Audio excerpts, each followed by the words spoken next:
আসসালামু আলাইকুম ভাই। আমার এতটা মূর্খ পাইবেন না, ঠিক আছে? একটা মানুষের জন্য দোয়া চাইতে গেলে যদি আপনাদের কাছে আমি ছোট হই, তাইলে আর এখন থেকে দোয়া চাইতাম না। কারণ সব জিনিস কিন্তু ভাই টাকা দিয়ে হয় না।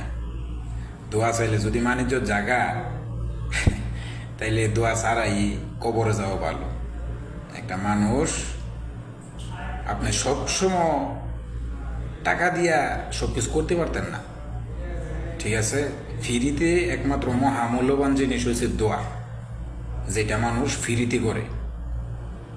একশো মানুষ যদি আমিন কয় একটা বিষয়ের উপরে, তাহলে এটার উপরে আল্লাহ নিজে বাধ্যতামূলক ওইটার উপরে আল্লাহ রহমত নাজিল করে, ঠিক আছে? তো যারা কোনো কিছু জিনিসটা খারাপ চলে দেন, টিকটক দেখে যে সবাই খারাপ দেখবেন, টিকটকের মধ্যেও ভালো জিনিস আছে, শিক্ষণীয় আছে, ভালো উপদেশমূলক অনেক ভিডিও আছে। আমরা তো মনে করি যে টিকটক প্রতিবন্ধীরা চালায়। টিকটক ভাই এখন বালা মানুষও চালায়, ঠিক আছে? কথাগুলি কইলাম ভাই, কেউ রাগ হইেন না। আমি টিকটকে ইউটিউবে সবার জন্য আমি নিজে কাজ করি, ফ্যান ফলোয়ার আছে, সবাই যেন জানে। অনেকে অসুস্থ হইলে, অনেকের রক্তের প্রয়োজন হইলে আমি মাঝে মধ্যে কথাবার্তা কই। আপনারা হয়তো বা অনেকে আজকে প্রথম আমার ভিডিও দেখতেছে, কিন্তু আমি সবসময় অন্যায়ের বিরুদ্ধে প্রতিবাদ করি। কারণ নিজে করার মতো কোনো যোগ্যতা আমার নাই, অন্যায়ের বিরুদ্ধে সরাসরি প্রতিবাদ করার মতো সাহস বা যোগ্যতা আমার নাই। এই জন্য আমি সোশ্যাল মিডিয়াতে অন্যায়ের বিরুদ্ধে প্রতিবাদ করি। আজকে 16 বছর স্বৈরাচারের বিরুদ্ধে ছাত্র জনতা এবং বাংলাদেশের সকলেই প্রতিবাদ করতে করতে কামায় না, কিন্তু যখন 2024 সালে জুলাই আগস্টে কিন্তু ঠিকই প্রতিবাদে সবাই জায়গায় উঠছে, ঠিক আছে? প্রতিবাদ করবেন, অন্যায়ের বিরুদ্ধে কথা বলবেন, দেখবেন একটা সময় আপনার এলাকায় আপনার পেছনে থাকবে শত শত লোক,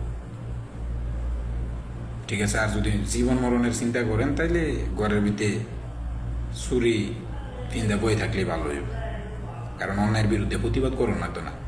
যে মাদক বেচবো হ্যাঁ উৎসাহ করবেন, যে সুরাকার বাড়ি করবো, যে সাদা চাইবো হ্যাঁ লোকে চলাফেরা করবেন। তাইলে বাংলাদেশ আগে হয়েছিল দুর্নীতিতে রোল মডেল, এবার হইব সাদাবাজিতে রোল মডেল।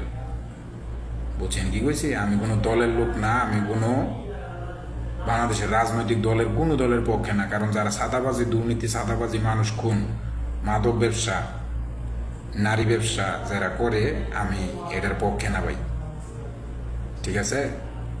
আর ভিডিও দেখে যে একটা কিছু নেগেটিভ করে লাগবেন, এটা কিন্তু ঠিক না। আগে সত্য কি না যাচাই করবেন, কি লেখা আছে ওইটা দেখবেন। ভালো থাকেন সকলে। এখন থেকে কন্টিনিউ টিকটকে কথা বলুন। যদি